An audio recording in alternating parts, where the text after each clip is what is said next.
Personally গল্প শুনতে খুবই পছন্দ করি।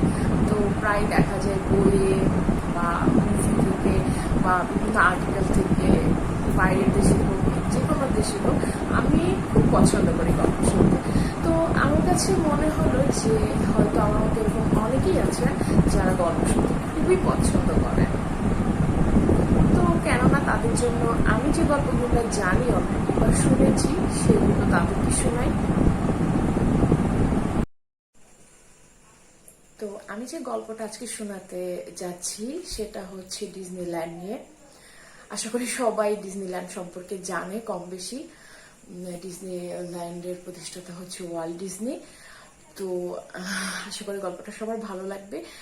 গল্পটা সবাইকে ইন্সপায়ার করবে নিজের প্যাশন নিয়ে কাজ করার জন্য। তো গল্পটা শুরু করা যাক। বেশ অনেক বছর আগের কথা, প্রায় 1923 সালের দিকে দুই ভাই ছিল, ওয়াল্ট ডিজনি আর রয় ডিজনি নামে। ওরা খুব ভালো ছবি আঁকতে পারতো। তো ওরা দুই ভাই চিন্তা করলো যে আমরা একটা কোম্পানি দিই।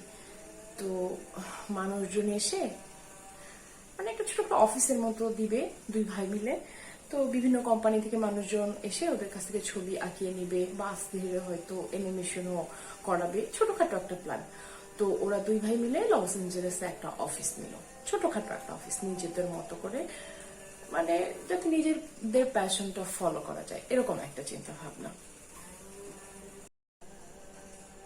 তো অফিস নেওয়ার পর ওরা দুই ভাই মোটামুটি ভালোই কাজ পাচ্ছিল, কারণ ওদের দুজনেরই ছবি আঁকার হাত যথেষ্ট ভালো। আর ওদের খুব একটা চাহিদাও নেই, ওরা নিজেদের মতো ছবি আঁকতে পারছে, কার্টুন আঁকতে পারছে, এ নিয়ে ওরা বেশ খুশি ছিল। এভাবেই যাচ্ছিল। তো হঠাৎ একদিন এক প্রডিউসার ওদের অফিসে আসলো, যে এসে বলল আমি কিছু টাকা ইনভেস্ট করব, তোমরা হচ্ছে আমার জন্য 6 পর্বের একটা অ্যানিমেশন বানাবে। তো এটা শুনে দুই ভাই তো অনেক খুশি, কারণ ওরা খুবই এক্সাইটেড ছিল অ্যানিমেশনের ভালো কোনো কাজ করার জন্য, নিজেরাই চাচ্ছিল। তো এখন যেহেতু একজন প্রডিউসারও ইনভেস্ট করবে, তো আর ওরা নিজেদের ইচ্ছাটাও প্রতিফলিত করতে পারবে, তো খুব এক্সাইটেড ছিল। আর ওরা এর আগে তেমন কোনো ভালো অ্যানিমেশনের কাজ করেনি। ওরা করেছে বলতে এই যে বিয়ে বাড়ি অ্যানিমেশন, জন্মদিন অ্যানিমেশন, এরকম টুকটাক কাজ করেছে, কিন্তু এরকম ভালো কোনো প্রজেক্ট করেনি। তো এটা ওদের জন্য খুব মানে একটা টার্নিং পয়েন্টের মতো ছিল। এর আগের অ্যানিমেশন রিলেটেড কোনো কাজ যেহেতু খুব একটা হাইলাইটেড হয়নি, তো ওরা খুবই কনসেন্ট্রেশন দিয়ে কাজটি শেষ করলো এবং এই অ্যানিমেশনটার নাম রাখলো অ্যালিস ইন ওয়ান্ডারল্যান্ড। তো এটা শেষ হওয়ার পরে খুবই জনপ্রিয় হলো, মানুষ এটা খুব পজিটিভ ভাবে নিল, প্রডিউসারও খুশি আসলে। আর ওরাও স্যাটিসফাই। মানুষ এটা খুব ভালোভাবে গ্রহণ করলো, কারণ তখনকার দিনে কিন্তু মানে এত ভালো প্রযুক্তি ছিল না। তখনকার দিনের অ্যানিমেশন আর এখন 2021-এর অ্যানিমেশন অনেক রাত দিন পার্থক্য। তখন তো মানুষের কাছে মানে কম্পিউটারের রিয়া ছিল, আর এখন দেখা যায় ফটোশপ আছে, এটা আছে, ওটা আছে। তো যে কারণে হোক ওদের সবকিছু মিলায় জিনিসটা খুব ভালো একটা এস্টাবলিশমেন্ট দিল, ওদের ক্যারিয়ারের একটা টার্নিং পয়েন্ট বলা যায়। তো দুই ভাই অনেক খুশি, এভাবেই দিন যাচ্ছিল। তো ডিজনি একটু আপসেট হয়ে গেল, যেহেতু এটা অনেকদিন ধরে খুব জনপ্রিয়তা ছিল, ভালোই যাচ্ছিল, কিন্তু ডিজনি একটু আপসেট হয়ে গেছিল। কারণ ডিজনি দেখতেছে যে ওরা আসলে কষ্ট করছে, একটা ভালো ফলাফল পেয়েছে, টাকা পয়সাও ভালো পাইছে, কিন্তু ওদেরকে কেউ চিনে না। ওরা অতটা ফেমাস না যতটা ওদের অ্যানিমেশনটা ফেমাস। মানে ওদের অ্যানিমেশনটা সবাই চিনে, জানে, ক্যারেক্টার গুলো নিয়ে কথা বলে, প্রডিউসারকেও মোটামুটি সবাই চিনে, কিন্তু ও মানে কারা করছে, ডিজনিকে, ওয়ার্ল্ড ডিজনিকে বা এগুলো কেউ জানে না। তো এটা নিয়ে ওর একটা খারাপ লাগা শুরু হলো। তো ওর ভাইকে বললো একদিন যে আচ্ছা ঠিক আছে, আমরা তো এরকম কাজ করেছি, আমরা সফলও হয়েছি, টাকা পয়সাও আছে মোটামুটি, তো আমরা একটা এটা শুরু করি না কেন যে আমরা নিজেরাই একটা নিজেদের অ্যানিমেশন লঞ্চ করি, নিজেদের জন্য একটা প্রজেক্ট হাতে নেই, নিজেরাই কাজ করি। তো এটা 1987-এর দিকে ভাবলো আর কাজ শুরু করলো। আস্তে ধীরে করতেছে, যেহেতু কাজে কোনো ডেডলাইন নাই, নিজেদের প্রজেক্ট নিজেদের মন মতো। তো করতে করতে 1928-এর দিকে শেষ হলো। আর এটার নাম দিল অসওয়াল্ড দ্য লাকি র্যাবিট। তো এটাও খুবই ফেমাস হয়, সবাই দেখে, সবাই খুব ভালোভাবে নেয়। তো এখানে মূলত একটা খরগোশ নিয়ে গল্প ছিল, মেইন যে লিড ক্যারেক্টারটা ছিল। তো দেখা গেল মানে মেইন ক্যারেক্টার থেকে সাইড ক্যারেক্টার ছিল একটা, ওইটা খুব বেশি ফেমাস হয়ে যায় লিড রোলটার থেকেও, লাকিলি। মানে তখনকার সময় খুবই জনপ্রিয় হয়ে যায়। ইভেন এখনো 2021 এসে আমরা এক কথায় মানে একটা শব্দ শুনলেই আমরাও বুঝে যাবো এটা খুবই ফেমাস ছিল। হ্যাঁ, ঠিকই ধরেছেন, এটা হচ্ছে মিকি মাউস, না আদারটা। তো মানে ডিজনিও বুঝলো যে মানুষ এটা চাচ্ছে, তো ডিজনি কি করলো কয়েক পর্ব। আর এইগুলো যে যাচ্ছিল শো গুলো, অ্যানিমেশন গুলো, এগুলো কিন্তু একদমই সাদা কালো ছিল, কোনো কালার ছিল না, ইভেন কোনো সাউন্ডও ছিল না, তাও এত পপুলার ছিল। তো 3 নম্বর পর্ব থেকে ডিজনি শুরু করলো যে আচ্ছা ভয়েস ওভার দেই, মানে একটা সাউন্ড অ্যাড করি, এটা শুরু করলো। আর একটা কাজ করলো যে ও কি করলো, মেইন লিড রোলটাকে সরিয়ে দিয়ে সাইডের যে রোলটা মানে মিকি মাউসের যে রোলটা খুব বেশি জনপ্রিয় ছিল ওটাকে লিড রোল দিয়ে দিল। এখন কার্টুনে তো অনেক সুবিধা আছে, কার্টুনদের তো ইগো নেই বেসিকলি, তো কার্টুনরা তো এসে বলতে পারবে না ডিজনিকে যে কেন তুমি আমাকে লিড রোল থেকে সরাই দিলা, কেন সাইড রোলকে আনলা, এরকম কিছু নাই। সো ডিজনি ওয়াজ লাকি, এরকম কোনো সমস্যাই হলো না ওর। তো এটা খুব ভালোভাবে চলতে লাগলো, একদম বক্স অফিস সুপারহিট টাইপের। তো সেই বক্স সুপারহিট হওয়ার মতো কাজ যেহেতু হলো, তো ইনকামও ভালো হলো, মানে একদম হিউজ একটা ব্যাপার। তো ডিজনি চিন্তা করলো যেহেতু ভালো ইনকাম আছে, আর এর মধ্যে ওরা কিন্তু কোনো ক্লায়েন্টের কাজ করার সুযোগ পায় না, কারণ ওরা নিজেদের শো নিয়ে এত ব্যস্ত, যেহেতু ওরা এনাফ টাকাও পাচ্ছে আর ওদের সবাই চিনতেছে, সবকিছু মিলে ওদের আর ক্লায়েন্টের কাজ করার দরকার হয় না। তো ডিজনি একটা জিনিস চিন্তা করলো যে একটু অন্যদিকে মানে আউট অফ দ্য বক্স চিন্তা করি, যেহেতু আমাদের শোটা পপুলার। তো ডিজনি চিন্তা করলো, এটা 1955 সালের দিকে, যে আমাদের ক্যারেক্টারগুলো যেহেতু খুব ফেমাস, একটা কাজ করি, একটা থিম পার্ক করি, এটার উপরে বেস করে কিছু রাইড থাকবে। আর এই যে ক্যারেক্টারগুলো আছে এগুলোর মধ্যে মানে আমরা এখন দেখি না যে এটা ওটা সে যে ঘুরে বেড়ায়, এটা কিন্তু তখনকার দিনে প্রথম আসছে আর কি। তো এরকম মিকি মাউসের মতো একটা কিছু বানালো, এটার মধ্যে মানুষ ঢুকে ঘুরে বেড়াচ্ছে, এরকম কাইন্ডা একটা থিম পার্ক। এটা মানে মনে মনে ভাবলো। তো 1955 সালের দিকে ক্যালিফোর্নিয়ায় এটা লঞ্চ করলো। আর ও চিন্তা করছে যে আমি খুব বেশি ইনভেস্ট করবো না, যাতে লস হলো খুব একটা লস না, মানে মানে মোটামুটি লস যাতে না হয়, বা লস হলে খুব একটা অসুবিধা হবে না, এরকম মানে খুব অল্প অ্যামাউন্ট মানে ব্যবসাটা সে ব্যবসার মতোই চিন্তা করলো। মানে আর এটার নাম দিল হচ্ছে ডিজনিল্যান্ড। ওয়ান্ডারল্যান্ড দিয়েছিল, পরবর্তীতে ডিজনিল্যান্ড হয়। আর এটা ফার্স্ট একদম প্রথম যে ডিজনিল্যান্ড, এটা হচ্ছে ক্যালিফোর্নিয়াতে লঞ্চ করে। আর মানে এটা যে এতটা ফেমাস হবে, মানুষ যেটাকে এত পজিটিভ ভাবে নিবে, এটা ডিজনি নিজেও কল্পনা করে নাই। কারণ মানে ডিজনির তো টার্গেট কাস্টমার ছিল বাচ্চারা, বাচ্চারা তো এসব রাইডে চড়বি, বাচ্চারা এসব মানে অ্যানিমেশন ক্যারেক্টার দেখলে খুশি হয়ে যাবে, এটাতে আসতে চাবি, তো বাচ্চারা খুব ইজিলি কনভিন্স হয়ে যাবে। আর বাচ্চারা কনভিন্স হওয়া মানে বাচ্চারাই তাদের বাবা মাকে কনভিন্স করতে হবে। তো ডিজনিকে খুব বেশি কষ্ট করতে হয়নি, মানে এটা রাতারাতি একদম ফেমাস, সবাই ডিজনিল্যান্ডে যাবে, উইকেন্ডে যে একবার যায় সে আবার যেতে চায়, এরকমই মোটামুটি এই ব্যবসাও ডিজনি একদম সফল।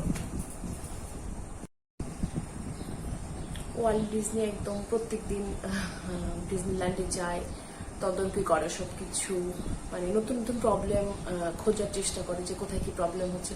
তো এর ফলে হলো কি এর সার্ভিসটা একদম টপ নচে থাকলো। আর এটা তো এমনিতেই বাচ্চাদেরকে অ্যাট্রাক্ট করতো।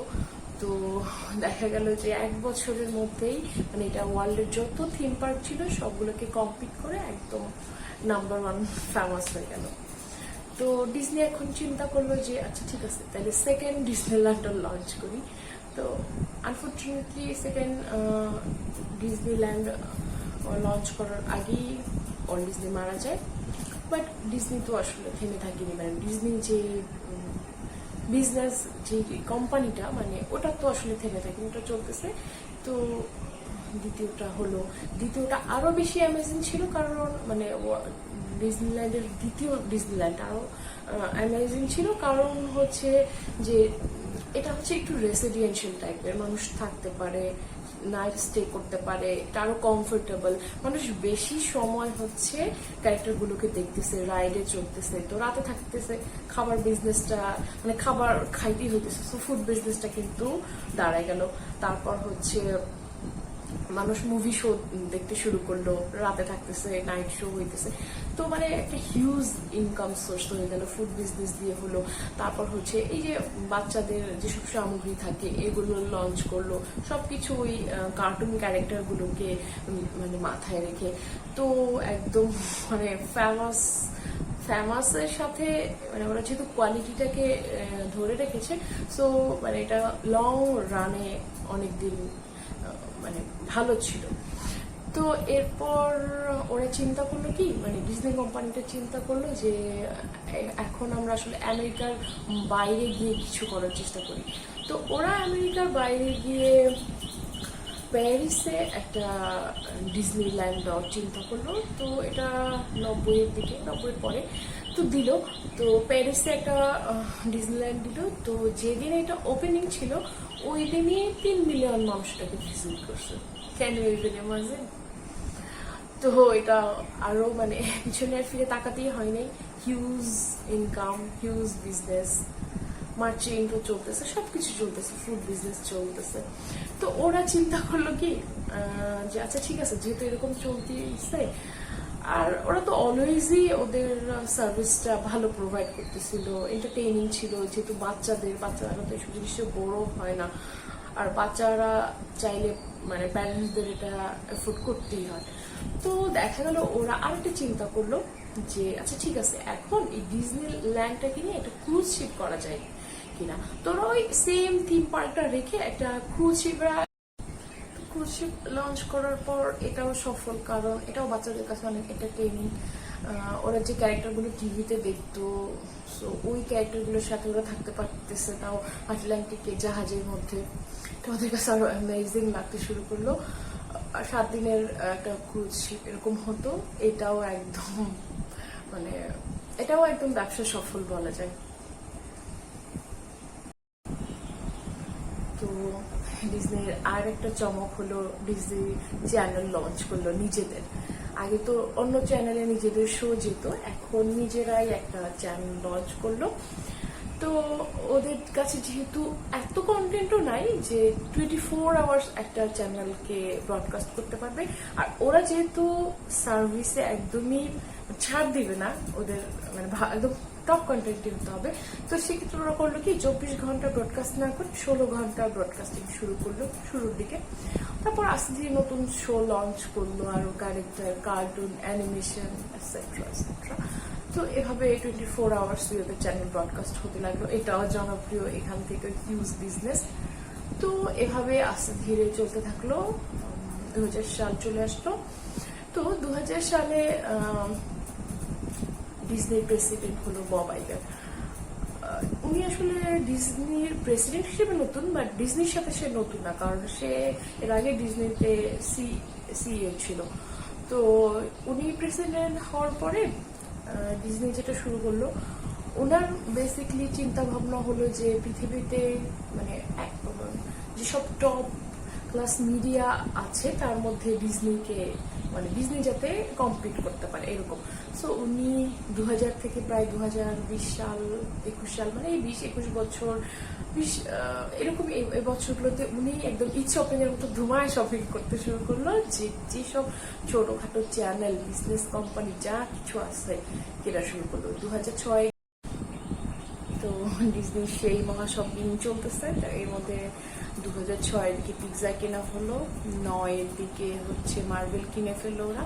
এছাড়াও ছোট ছোট কোম্পানি কিনলো, আবার এই যে গোপ্রো ক্যামেরার মালিকানা এটাকে কিনে নিল, এবিসি নেটওয়ার্ক কিনে নিল, বিশাল বড় যে ফক্স এন্টারটেইনমেন্ট ওইটাকে কিনে নিল। ওটার মধ্যে অনেক চ্যানেল ছিল, স্টার এবং জি বাংলা স্পোর্টস রিলেটেড যা কিছু, এটা সব কিছুর মধ্যে ইনক্লুডেড। এটা কিনে নিল 71 বিলিয়ন দিয়ে। তো হিউজ কেনাকাটা চলতেছে।